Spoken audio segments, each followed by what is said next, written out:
first, live, local. This is Fox 12 Now.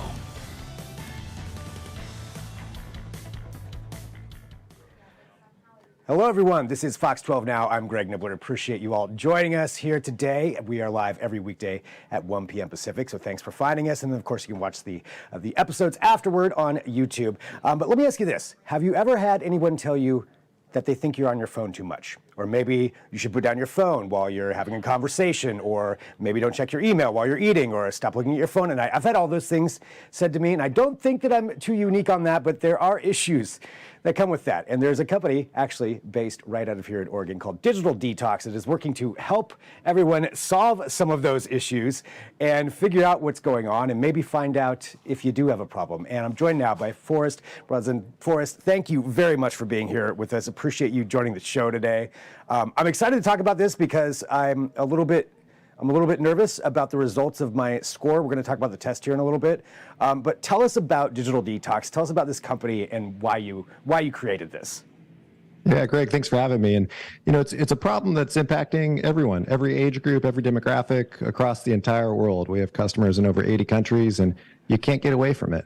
Folks of all ages are impacted in different ways by cell phone use, social media use, and we're around to help them improve. We're not anti-tech at all. We want folks to take some small steps to improve the relationship they have with their phone, so ultimately their tech doesn't own them. And I mean, we've had cell phones around for a long time now, especially even the last, I would say, 20 years. So lots of studies have probably come out about this, about the issues. How much has that changed, from the beginning to now? How much has changed when it comes to that? Well, a lot has changed. If we look at the start of cell phones to now, there's been a lot of technical innovations, a lot of software innovations, and just in the post-COVID world, folks are much more attached. And interestingly, social media was developed as this way to connect with others. We find, and multiple studies find consistently, an increase in loneliness for every marginal hour that you're spending on social media. So it may sound counterintuitive, but the more time you're spending online in counterproductive ways, we're seeing increases in loneliness, increases in depression, anxiety, et cetera. So it's not serving us. But again, we're not anti-tech, we're not anti-social media. We just believe folks could do it in a much more responsible way that'll make them happier and a little bit healthier. In managing that, I think, yeah, you're right. There have been so many studies about that, about how, especially maybe during COVID, may have amplified some of that. But even regardless, that seems to be the way things are going. So with your company, tell me about, founding this. What are the ways that you look at this, and what are the ways you kind of go about helping people understand where their issues are? Yeah, so we work with folks in a bunch of different capacities. We have live events, unplugged nights, retreats. We started as an experience company pre-COVID, and now we're focused on everything from scoring. We have a DORA score, which we'll talk about, that gives you a baseline assessment of how much tech's impacting your life. We work a lot with schools, with individuals. We're launching some new programs later this summer that take you on a very personalized journey to help improve specific elements and bad habits that are impacting your life. And we try to cast a wide net, but all around one central theme of helping folks have a better relationship with tech. I was looking at some of the statistics from your website too that were actually pretty shocking to me. I guess they shouldn't be, but I've got a few of them here. 68% of people pretend to look at their phone to avoid talking to people. I might be guilty of that. That might have happened to me before, at least if I'm on public transit. But we've also got this 150 times a day. That's the number of times a day the average person checks their phone. That seems like a lot. Yeah, and it could be a lot more. If you're looking at a teenager, that's a very broad stat. But if you're looking at a teenager, it's going to be closer to 1,000 times plus. Over 12 hours a day, the average teenager spends on social media.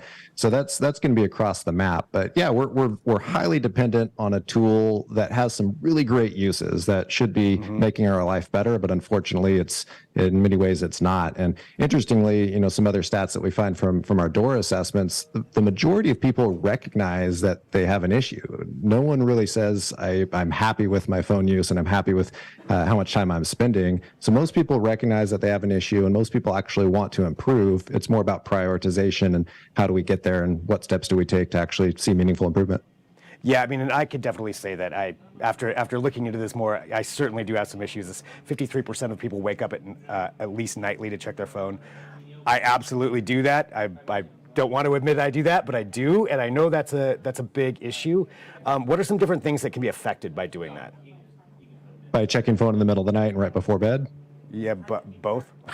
Yeah, I mean it's interrupting sleep. So there's lots of studies on the dopamine release and the retinal impacts of light before bed, and then also kind of this anxiety flight response of if you check an email that makes you need to jump into a much more kind of aggressive mindset and active mode right before you're trying to wind down and go to bed, that could have massive disruptions on sleep, even if you don't realize it. Some people will say, yeah, I slept through the night, but when they look closer at their sleep scores and the quality of their sleep, it could definitely be disrupted. So first one to cut out would be checking the phone in the middle of the night. Second one would be scrolling anytime. We like to say no more than an hour before you're going to bed.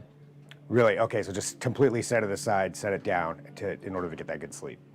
Don't even have it in your bedroom. Have it somewhere else, unless you have an urgent situation. If you're a doctor on call or you're caring for someone and you need that immediate response, don't even have it in the bedroom. Have it separate. Have the bedroom for different purposes, but not for checking your phone. So have distance from you and the device. If you can't do that, turn off notifications. Make sure it's not within arm reach, and have the discipline to really start winding down about an hour before bed.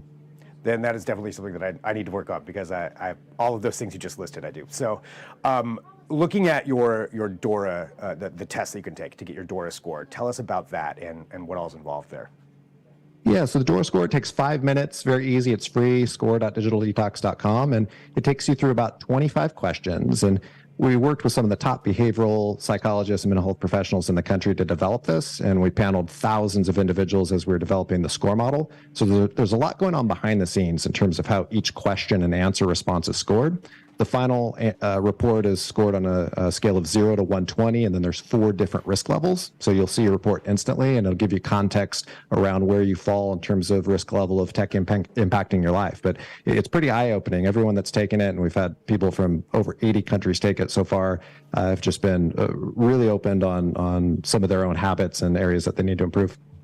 I mean, I can tell you, it was a little bit shocking. I did take it, and I did not feel like I would be. I mean, I know that I'm on my phone a lot, but I didn't feel like I would be as high as I was.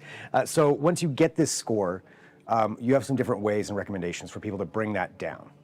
Can you tell us what those are? Yeah, first step is taking that inventory and just understanding and having that perspective of where you fall, where some of your problem areas are. From there, we send some tips, and we're launching a product in about 4 to 6 weeks that takes you on a very personalized journey specific to some of your habits to start improving those habits and replacing them with more productive ones. So stay tuned for that this summer. But in the meantime, we send out free tips and point you in the right direction depending on where you fall.